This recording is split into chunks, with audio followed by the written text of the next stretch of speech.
각각의 장에 어떤 내용들이 나오는지 다시 좀 살펴보겠습니다.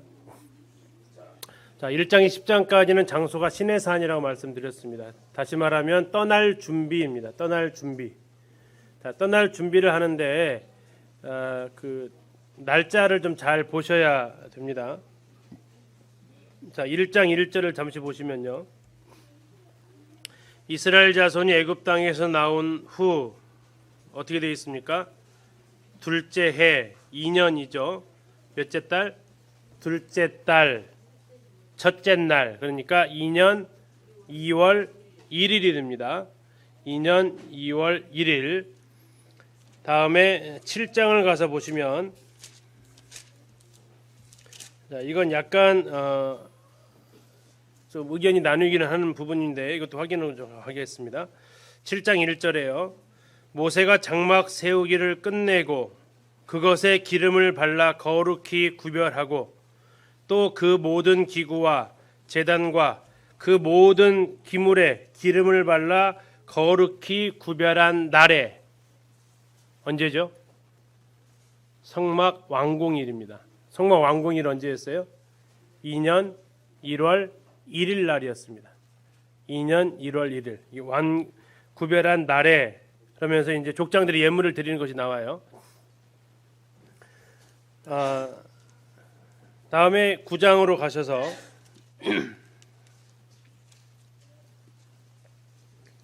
9장 5절입니다. 그들이 첫째 달 14째 날 해질 때에, 그러니까 2년 1월 14일입니다. 2년 1월 14일. 다음에 10장 11절입니다. 10장 11절.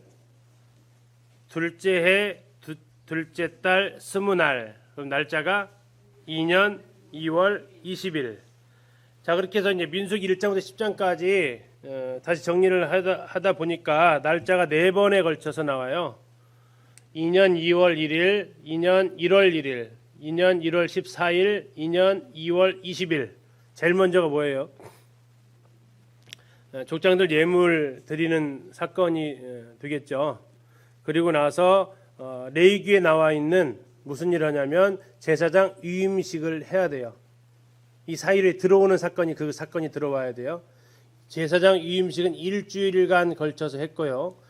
그 목적은 유월절을 하기 위한 목적이었어요.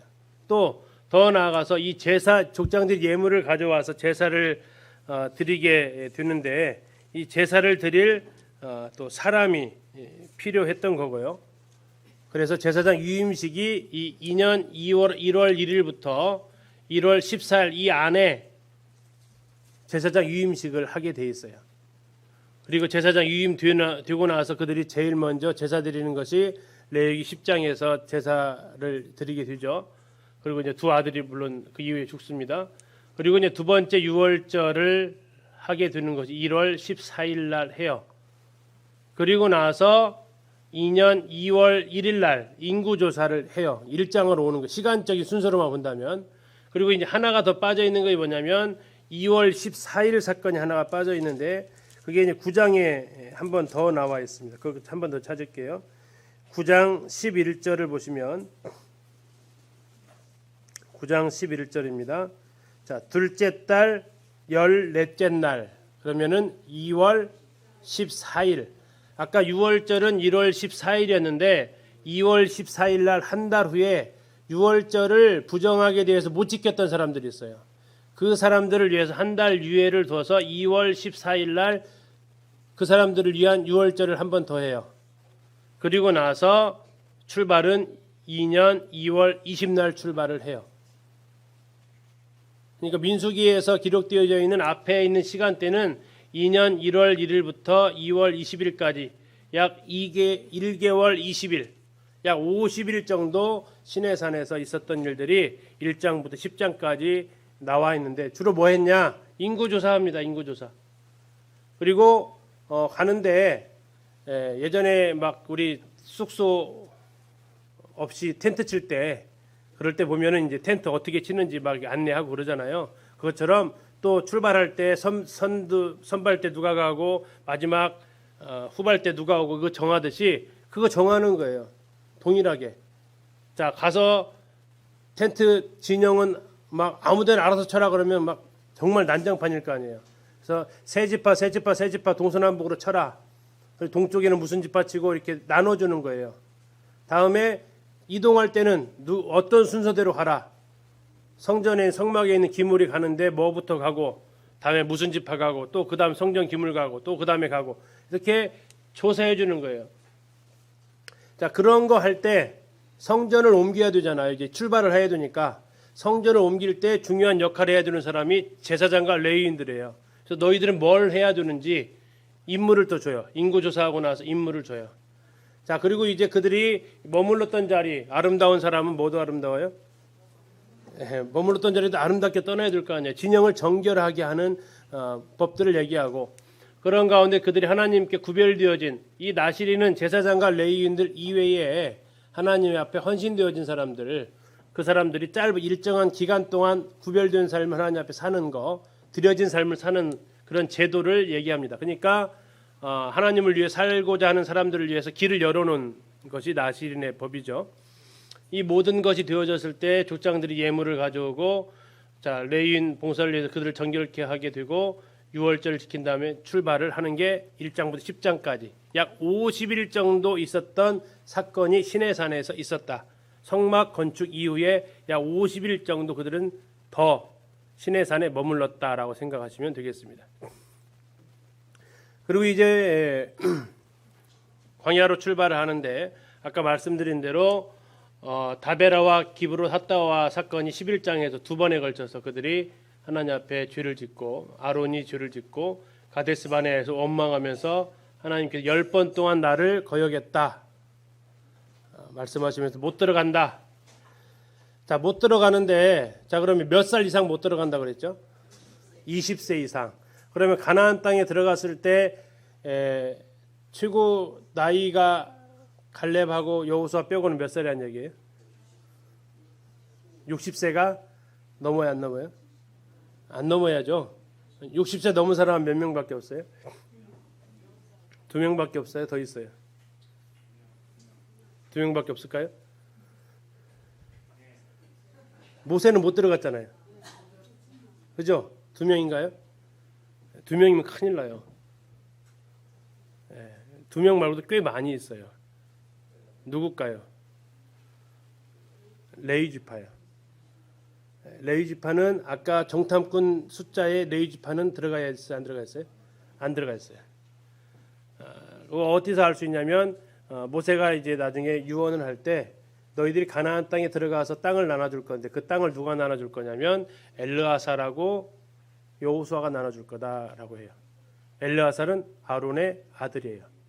그러니까 엘르아살도 가나안 땅에 들어갔어요.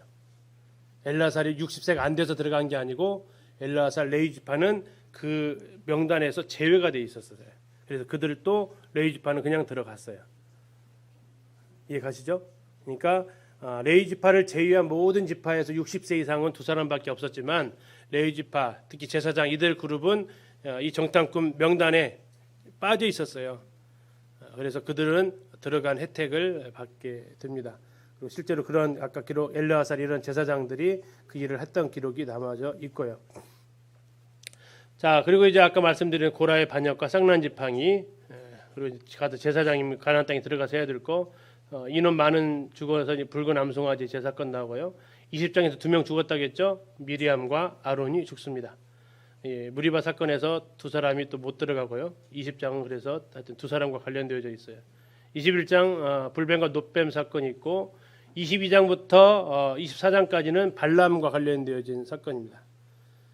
발람의 예언과 관련되어진 사건이 쭉 나와 있고요. 자, 이것도 왜 이렇게 기록이 되어졌을까요? 이것도 메시아의 구속적인 사건과 연결되어지기 때문에 그래요. 발람이 메시아가 올 것을 예언을 해요. 그렇기 때문에 민수기에서 예수 그리스도와 관련된 내용이기 때문에 이 사건은 굉장히 중요하게 다루고 있다는 얘기죠. 이제 발람 예언에서 그 내용들을 볼 거고요. 이제 마지막 26장에서 36장은 모압 평지로 가는데 그 출발점은 다시 인구 조사입니다. 2차 인구 조사를 합니다. 자, 새로운 세대가 생겼죠. 2차 조사니까. 그럼 1세대는 다 이제 돌아가신 상황이 되는 겁니다. 그리고 이제 새로운 세대가 됐기 때문에 리더십도 어떻게 돼요? 모세에서 누구로? 여호수아로. 아론에서 엘르아살로. 리더십도 체인지가 됩니다. 그리고 이제 그들에게 들어가서 해야 될 일들을 쭉 얘기를 하고요. 마지막 이제 발람이 죽는 사건이 언급이 되면서 이 발람이 죽었던 이유는 앞에서 있었던 이 사건, 바알볼 사건, 이 사건의 뒤에 배후 조종자가 누구였어요? 바로 이 발람이었습니다. 그래서 발람의 죽음을 또 기록을 하고 있습니다. 자, 이제 다 끝났는데 이제 들어갈 일만 남았는데 갑자기 이 두 지파 반이 잠깐요, 긴급동이 있습니다. 저희는 여기 머물면 안 될까요? 왜 그런 얘기했을까요? 이 땅이 어떻다는 얘기예요? 굉장히 좋다. 뭐에 비하면 좋다? 광야에 비하니까 너무 좋다. 2011년, 12년도 이스라엘 갔을 때 정말로 남고 싶었겠다. 정말 아무것도 없는 데를 차 타고만 가도 그냥 그 삭막한 데를 지나면서부터 막 풀이 보이고 나무가 보이니까 진짜 여기가 천국이다 싶을 정도. 근데 이제 그들이 갈릴리를 안 봐서 그랬던 것 같은데, 갈릴리를 봤으면 더 좋았을 것 같은데, 아무튼 그들은 여기가 좋다라고 하면서 두 지파 반이 남겠다고 합니다.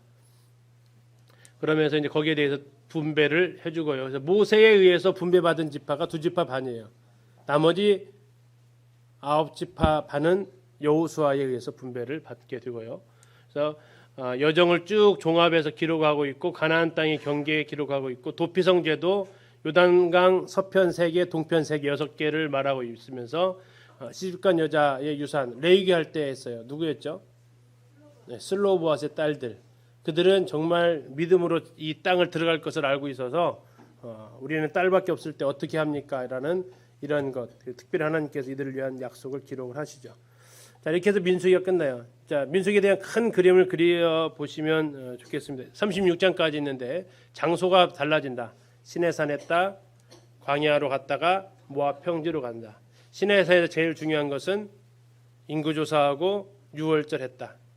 다음에 모압 광야에서 중요한 사건은 불평하다가 가데스 바네아에서 불순종해서 못 들어가고, 거기에서 또 불평하다가 1세대 다 죽고, 모세와 아론마저도 못 들어가게 되고, 결국 그들이 세례시내 건너서 광야 끝나고 인구조사했을 때는 1세대가 전부 다 전멸하고, 2세대가, 그리고 모세가 아니라 여호수아가, 아론이 아니라 엘르아살이 리더십을 교체하면서 그들은 모압 땅에서 이제 가나안 땅에 들어갈 준비를 하는데, 그때 두 지파 반이 땅 분배를 받는다.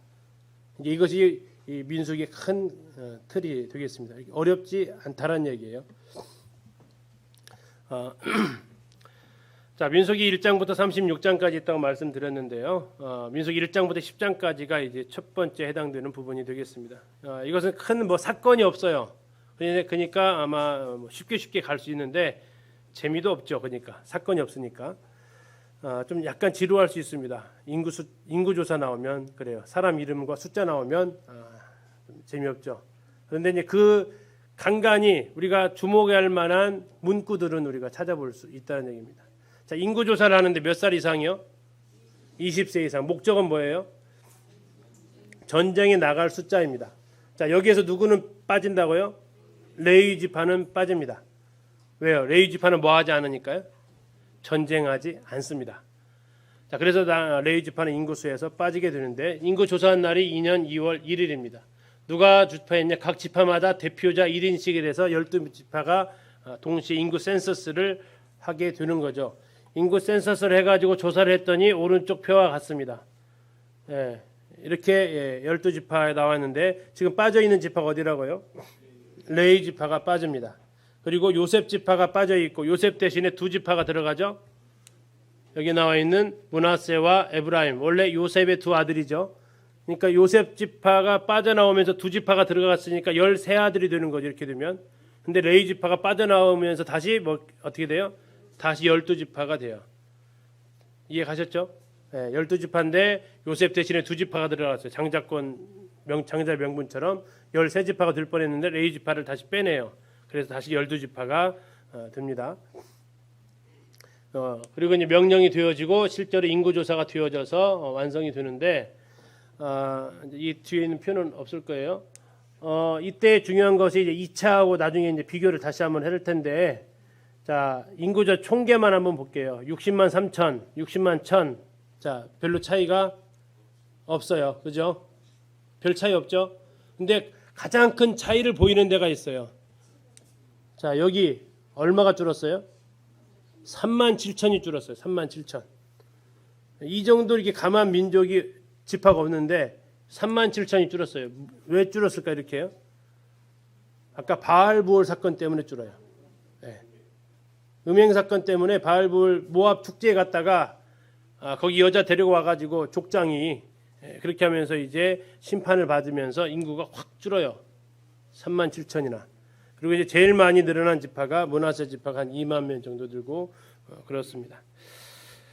자, 이렇게 인구 조사가 1장 26장에 들어가 있다라는 거 기억하시면 되고요. 자, 2장 이제 떠날 건데 떠나기 전에 가면서 알려줄게 하면 안 되죠. 가가지고 우리가 진을 어떻게 칠 거야, 텐트 어떻게 칠 거야라고 얘기를 해요.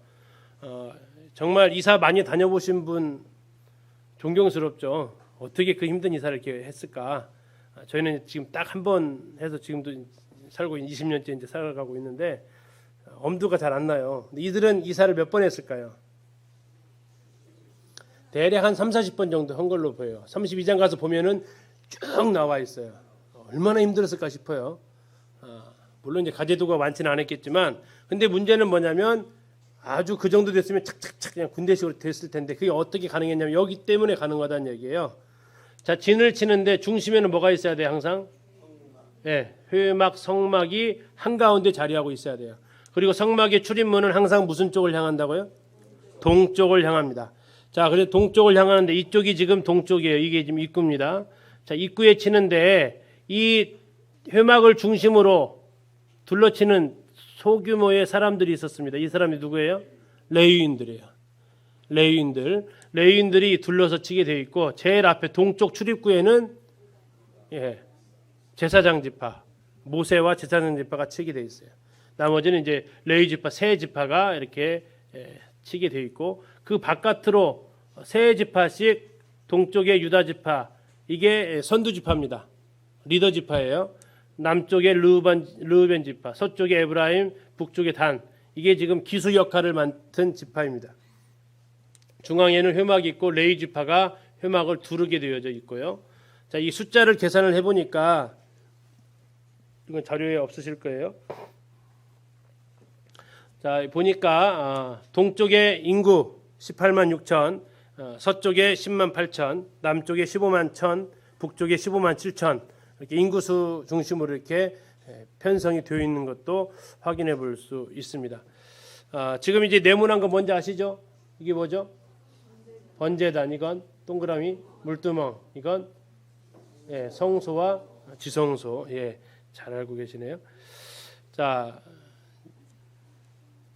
60만 3,550명의 레위 지파는 제외되었습니다. 왜? 전장에 나가서 싸우지는 않기 때문에. 그래서 3장에서 이제 남아 있는 레위 지파를 다시 인구 조사를 다시 하는 것이 나오게 되겠죠. 자, 이렇게 이제 성막이 채워지고 이 근처에 다 이게 노숙을 해야 되는 이런 일들. 자, 이게 누구 것 같아요, 그럼요? 누구 것 같아요? 이 성막문 앞에 있는 사람 누굴까요? 이 사람 누굴까요? 제사장 지파죠. 제사장 지파. 성문 안쪽에 있으니까. 다음에 이쪽에 있는 게 이제 레위 지파. 그리고 저 뒤에 이제 이렇게 천막 치고 있는 것이 나머지 이스라엘 12지파 이렇게 되어져 있다라는 겁니다. 항상 그들의 중심에는 성막이다라는 것을 기억하시면 되겠고요. 자, 이제 3장에서는 아까 빠졌던 레위 지파를 인구 조사를 하게 됩니다. 아론이 원래 아들 넷을 뒀는데 2명은 죽어버렸어요. 레위기에서 이미. 그래서 남은 두 아들은 엘르아살과 이드말, 이 둘만 남았고요. 엘르아살이 아마 더 형인 것 같습니다. 그래서 아론의 뒤를 이어서는 엘르아살이 대제사장 역할을 담당하게 됩니다. 자, 이들을 레위인들이 이제 뭐 해야 되느냐? 제사장들을 돕는 역할을 합니다. 제사장들을 돕는 역할을 하면서 회막에 있는 성막에 있는 기구를 담당하고 제사장들을 돕는 역할을 하는데, 자, 아론과 그의 아들들이 아닌 의인들, 이게 레위 지파가 아닌, 아론도 레위 지파입니다. 다 레위 지파인데 아론과 나머지 자손으로 나누어지는 건데, 아론과 그의 아들들이 아닌 레위 지파가 아닌 사람들이 성막 안에, 성소 안에 들어오면 성막 안에 뜰까지는 들어올 수 있어요. 번제단, 뭐 물두멍 여기까지는 들어올 수 있어요, 그들이. 근데 성소 안에 들어오면 어떻게 된다고요? 죽는다 그랬어요. 예. 그러니까 나중에 이제 이런 이 사람들이 더 들어가고 싶은 거죠. 어디까지? 모세의 자리까지 막 들어가고 싶은 거죠. 지성소까지 나도 좀 들어가면 안 되냐? 이렇게 하면서 미리암, 아론 또 고라 자손들 그들이 이제 심판을 받게 됩니다. 그러면 왜 이들은 어떤 의미를 가지고 있냐? 나중에 이제 인구 조사할 때 확인을 해볼 텐데요. 이들의 가장 큰 특징은 출애굽 사건임이라는 거죠. 출애굽 사건. 자, 출애굽 사건에서 하나님께서 누구를 살려주셨어요? 이스라엘의 큰 아들 장자를 살려주셨어요. 그럼 장자가 누구 거가 돼요? 하나님 것이 돼요. 근데 장자가 하나님 것이 되는데, 근데 그 장자가 하나님 것이 되는 것을 상징적으로 장자의 수만큼 뭐가 필요한 거예요? 레위인들이 필요한 거예요. 왜? 하나님 소유니까 하나님 거를 따로 떼어놓은 거예요. 성별 구별시킨 사람들이에요. 근데 만약에 애굽에서 일단 계산 잘하셔야 돼요. 애굽에서 1000명의 장자가 살았다. 6월절 날. 그러면 레위인들이 몇 명이 필요한 거예요? 1000명이 필요한 거예요. 만약에 1000명이 안 되면 어떻게 될까요? 한 900명 되면. 실제로 그 문제가 발생해 뒤에 계산해봤더니 모자라 레위인이. 어떻게 할까요? 예, 미리 보시면 나와 있어요. 속전 내면 돼요. 한 사람당 5세겔씩 속전 값을 지불해요. 아주 철저하게 계산하세요. 자, 3장에 이게 나온다고요. 자, 레위 인구 자손을 조사를 했어요. 1개월 이상 자손을 조사했더니 22,000명이에요.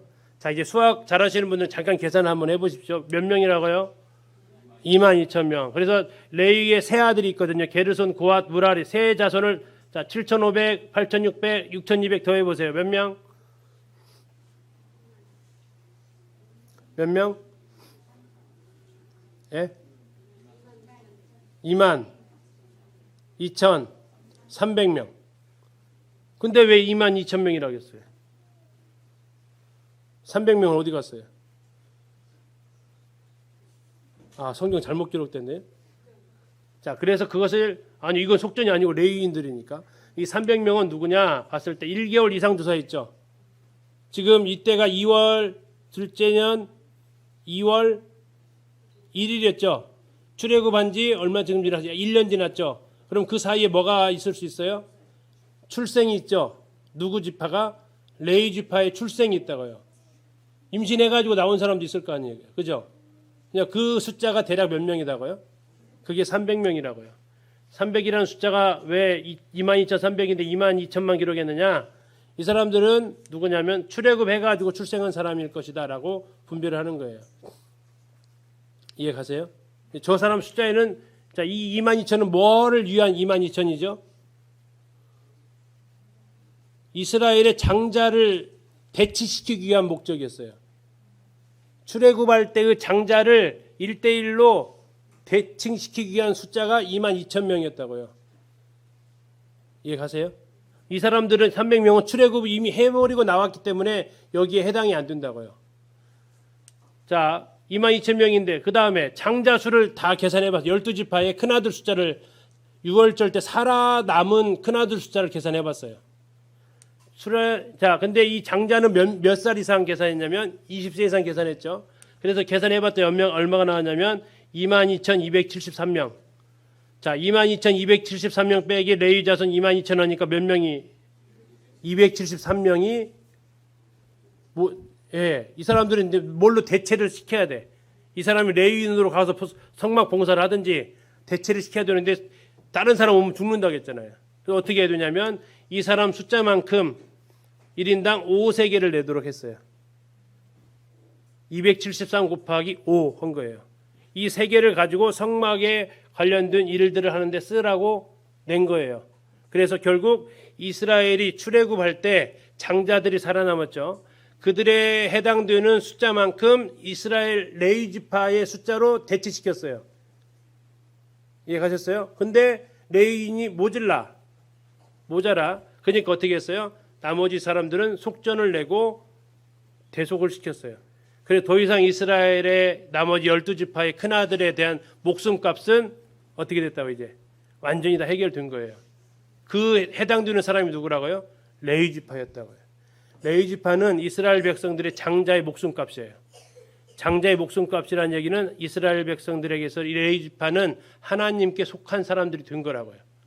그래서 하나님께서 아주 세세하게 숫자까지 다 세가지고 1의 자리까지 3명이라는 얘기, 1의 자리까지 세가지고 계산하신 거예요. 우리 형제자매들 한 명 한 명의 목숨값이 퉁치지 않는다고요. 전부 세밀하게 계산하셔서 하나의 오차도 없이 하나님께서 이러한 일들을 진행하시는 것이 우리가 숫자로 지루하게 읽었지만 그걸 따져보면 이런 의미들이 숨겨져 있다는 겁니다. 자, 레위의 아들이 3명 있었다고 했습니다. 고핫, 게르손, 무라리. 이들이 이제 각자 할 일이 있었습니다. 이거 우리 성막할 때 살펴봤었어요. 자, 고핫은 엘리야살의 지시를 받았고요. 이 엘리야살이 누구죠? 아론의 아들, 제사장이에요. 그러니까 레위 지파는 누구의 지시를 받아야 된다고요? 제사장의 지시를 받아야 돼요. 자, 엘르아살이 고핫을 맡았고 나머지 이다말이 두 자손을 맡습니다. 근데 엘르아살이 하고 있는 것이 굉장히 중요한 것들이에요. 기물 운반이에요. 성물을 운반하는 거예요. 증거계, 언약계죠. 진설병, 등잔대, 다음에 향단, 다음에 물두멍, 번제단, 이거 다 이 사람들이 옮겨야 돼요. 고핫 자손. 이런 모든 총책임을 엘르아살이 지고 엘르아살이 시키는 대로 이 고핫 자손들을 해야 돼요. 자, 이때 이 언약계 같은 것은 덮어서 가져가야 된다고 했어요. 그냥 보면 죽는다고요. 자, 이것을 레위인이 덮었을까요? 고핫 자손이 덮었을까요? 제사장들이 덮었을까요? 제사장들이 덮었어요. 그리고 제사장들이 다 덮어놓으면 고핫 자손은 뭐만 하면 돼요? 예, 들고 운반만 하면 돼요.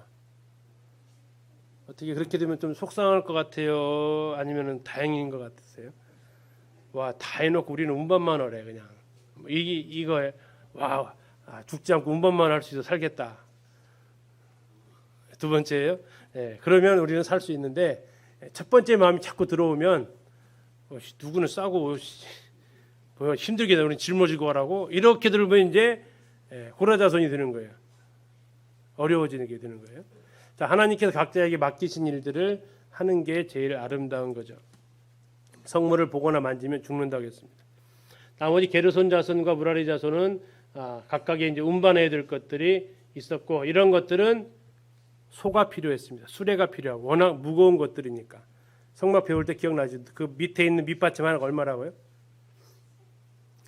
1달란트, 34kg짜리 100개를 싣고 가야 된다니까요. 얼마에 그럼요? 하나에 34kg라고요. 10개면 340이고 100개면 3톤. 그거 싣고 가는데 어디 그걸 메고 가라고 할 수 있겠어요? 죽죠. 그러면 이제 어떻게 소에다가 싣고 가는 거예요. 그것만 있는 거 아니면 널판 굉장히 많거든요. 그런 것은 이 사람들 통해서 있도록 하게 했습니다. 자, 레위인 그 수자 30살부터 50살까지 계산했더니 8,580명이 그들이 성막에서 봉사하는 사람이었어요. 아까 군대로 나가는 사람 몇 살이었죠? 성막은 누가 더 노련해다 해야 돼요? 아니면 뭐 성숙해야 돼요? 전쟁보다는 예배가 더 성숙함을 요구하는 겁니다. 이 아까 말씀드린 대로 성소에는 레위인들, 제사장들 이외에는 들어올 수 없었어요. 그런데 나중에 성전이 되어져도 마찬가지예요. 이게 지금 예수님 당시 헤롯 성전인데, 자, 여기는 지금 이제 이방인의 뜰 이거 여기가 이제 이렇게 딱 천이 이렇게 있죠. 흰색 구분색 있죠. 여기에 보면 이제 이 흰색과 검정색 사이에 경계석이 있어요. 경계석. 그리고 경계석에 이제 거기를 담으로 쌓았어요. 이방인들은 이 흰선 안으로 들어오면 죽는다라는 경계석이에요. 이방인의 뜰은 이 검정색 쪽이에요. 이스라엘 사람만 이 안으로 들어올 수 있어요. 들어오는데 자 이제 이 문을 통해서 들어갈 수 있습니다. 자 여자들은 여기까지 들어올 수 있어요. 여자만 들어와서 여인의 뜰이 아니고 여자들이 허용되는 공간 여기까지는 허용이 돼요.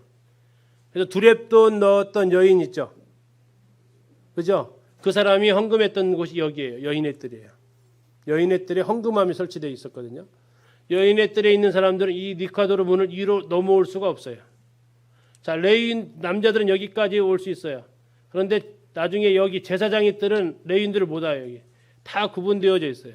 자, 이렇게 구분되어져 있는 것이 지금도 남아 있는 기독교가 있어요. 정교회가 그래요. 그리스 정교회가. 그리스 정교회는 이렇게 세 가지로 구분되어져 있어요. 성직자들이 있는 곳이 따로 있고요. 일반 회중들이 앉아 있는 곳이 따로 있고요. 절대 못 넘어와요. 지금도 이렇게 그리스 같은 데 가서 보면 막혀 있어요. 딱 못 들어오게. 그러면서 이제 가이드가 얘기하는 거예요. 저 사람들은 아직도 휘장이 찢어지지 않았다. 휘장이 아직도 찢어지지 않아서 구분시키고 있죠. 그리고 이제 마지막 세 번째 회당 그 현관처럼 다니는 곳이 있어요. 자, 이것이 이제 아까 했던 대로 구약의 근거에서 쭉 나오는데 우리에게는 성소와 지성소를 가로막는 휘장이 예수님 육체로 찢으셨다고 나와서 우리는 프리패스인데 저들은 지금도 유대인들도 마찬가지, 정교회도 마찬가지, 다음에 카톨릭도 마찬가지, 요즘 기독교도 마찬가지. 성직자 제도가 있는 곳은 전부 다 이렇게 계급 구간이 있어요. 승진 개념이 있다고요. 자, 이제 5장. 지금 4장까지 뭐였냐면 인구조사 2번 했습니다. 첫 번째는 누구 했어요? 일반 이스라엘 백성들. 목적은 전쟁을 위해서 몇 살 이상으로? 20세 이상으로. 다음에 3장과 4장은 누구 인구조사 했어요? 레위 지파들. 아까 빠졌으니까 무슨 목적으로? 네, 성막을 위한 목적으로. 되셨죠? 쉽죠? 자, 5장입니다. 진영의 정결이에요. 자, 이제 부정한 사람들이 있으면 어떻게 될 거냐 하는 거죠. 자, 나병 있는 사람, 유출병 있는 사람, 뭐 시체 만져가지고 부정하게 된 사람 어떻게 해두느냐?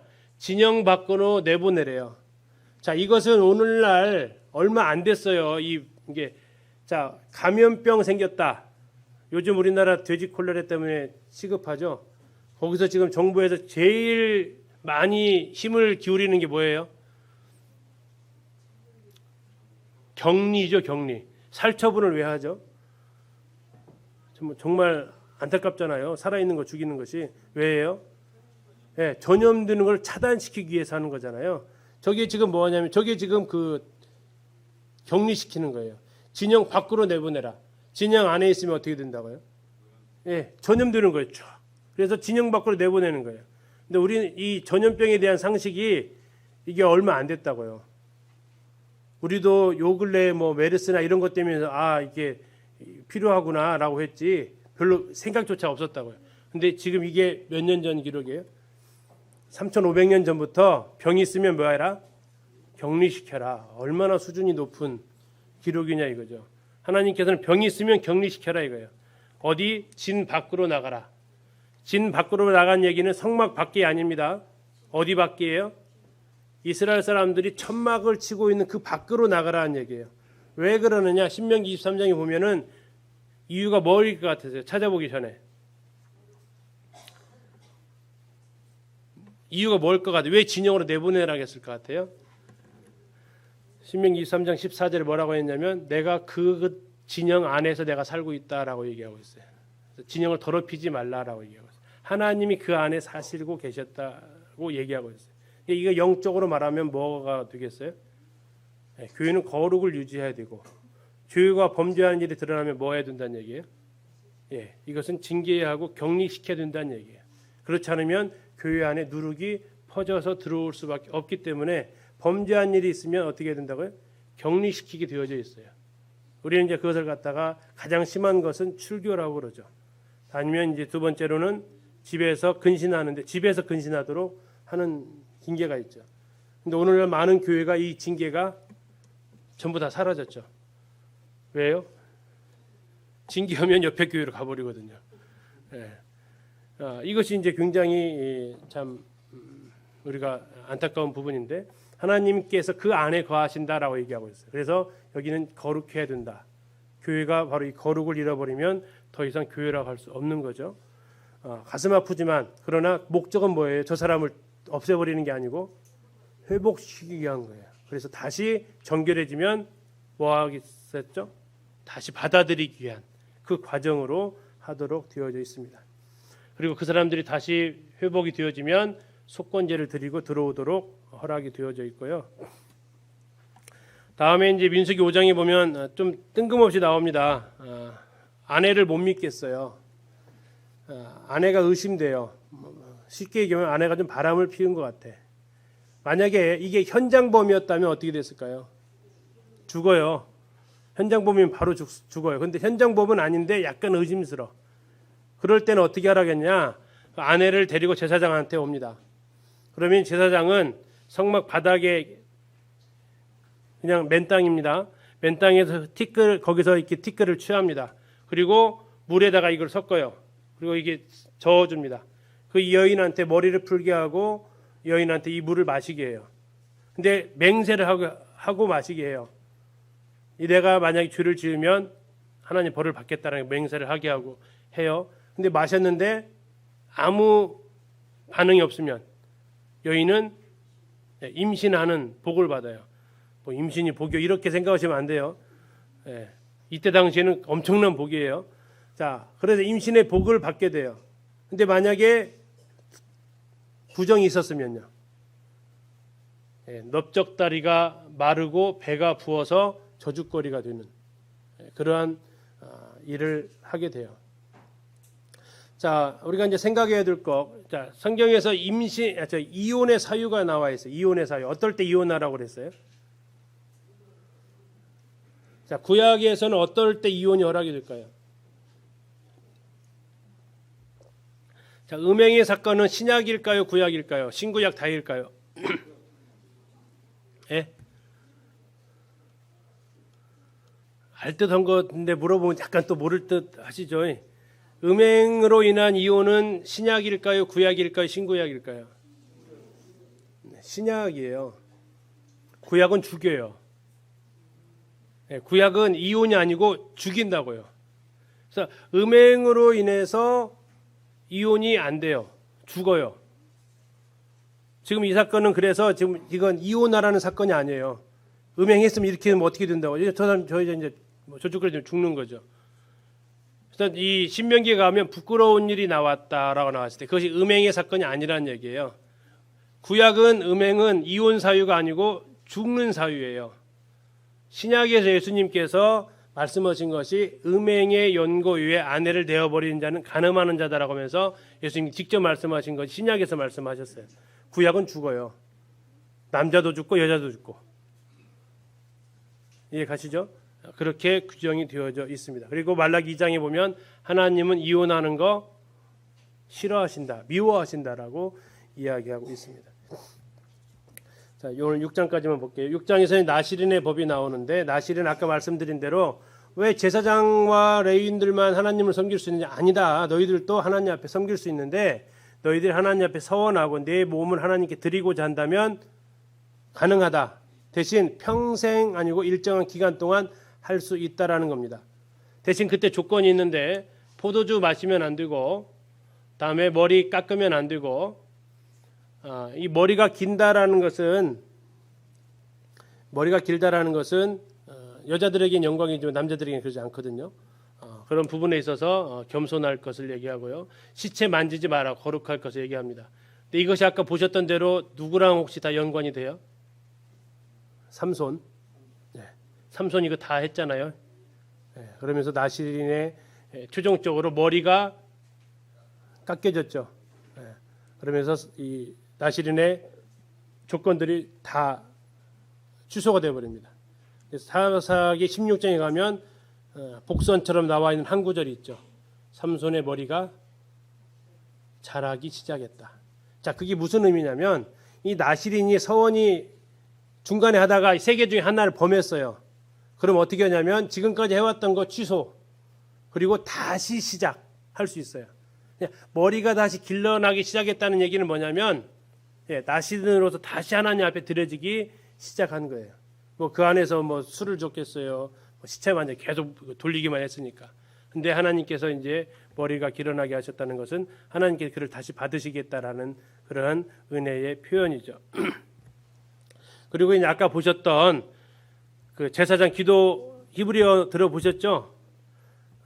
이 민수기 읽다가 제일 은혜가 되는 것이 바로 이 민수기 6장 22절부터 24절부터 26절인데 이게 지금 그 이스라엘 국립박물관에 그 자료는 없을 겁니다. 이게 케테프 흰놈이라는 건데 이게 은으로 되어져 있어요.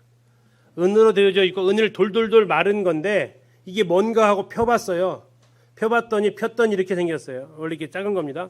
그리고 그 안을 봤더니 이렇게 되어져 있었어요. 글씨가 써 있었어요. 이렇게. 글씨를 쭉 읽어보니까 군데군데 이렇게 훼손된 곳이 있지만 쭉 읽어보니까 알 수 있겠어요. 이해 가시죠? 그래서 내게 복을 주 쭉 알 수 있겠어요. 그래서 이 말씀이 무슨 말씀이냐면 바로 이 여호와는 내게 복을 주시고 이 말씀이에요. 자, 한번 들어보실게요. 아까보다 좀 잘 들릴 거예요.